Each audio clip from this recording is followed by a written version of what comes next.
Hello ನಮಸ್ಕಾರ, ನೀವು ನೋಡ್ತಾ ಇದ್ದೀರಾ ನ್ಯೂಸ್ ಫಸ್ಟ್. ನಾನು ರಕ್ಷತ್ ಶೆಟ್ಟಿ. ಈಗ ಹೆಡ್ಲೈನ್ಸ್.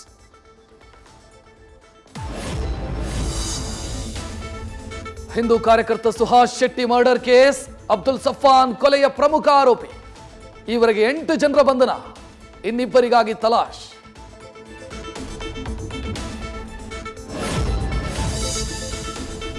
ಫಾಸಿಲ್ ಕೊಲೆಗೆ ಪ್ರತೀಕಾರ ತೀರಿಸಿಕೊಳ್ಳಲು ಸೋದರನ ಪ್ಲಾನ್. ತನ್ನ ದ್ವೇಷಕ್ಕೂ ರಿವೆಂಜ್ ತೀರಿಸಿಕೊಳ್ಳಲು ಕಾಯ್ತಿದ್ದ ಅಬ್ದುಲ್ ಸಫಾನ್ ಜೊತೆ 5 ಲಕ್ಷ ರೂಪಾಯಿ ಡೀಲ್ ಮಾಡಿದ್ದ ಆದಿಲ್. 3 ಲಕ್ಷ ಅಡ್ವಾನ್ಸ್ ಕೊಟ್ಟು ಮಾಡಿಸಿದ ಮರ್ಡರ್.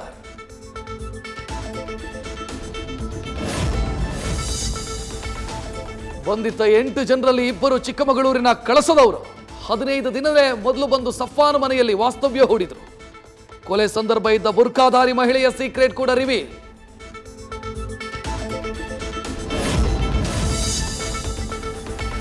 ದಕ್ಷಿಣ ಕನ್ನಡ ಉಡುಪಿ ಜಿಲ್ಲೆಯಲ್ಲಿ ಆಂಟಿ ಕಮ್ಯುನಲ್ ಫೋರ್ಸ್ ಸ್ಥಾಪನೆ, ಆಂಟಿ ನಕ್ಸಲ್ ಫೋರ್ಸ್ ಮಾದರಿಯಲ್ಲಿ ಕಾರ್ಯನಿರ್ವಹಣೆ. ಮಂಗಳೂರಲ್ಲಿ ಗೃಹ ಸಚಿವ ಡಾಕ್ಟರ್ ಜಿ ಪರಮೇಶ್ವರ್ ಘೋಷಣೆ.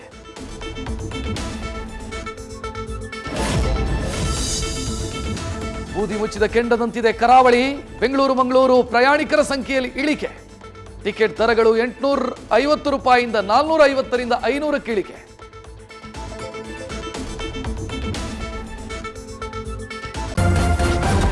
ನ್ಯೂಸ್ ಫಸ್ಟ್, ನಿರ್ಭೀತಿಯಿಂದ ನಿಮ್ಮ ಪರವಾಗಿ.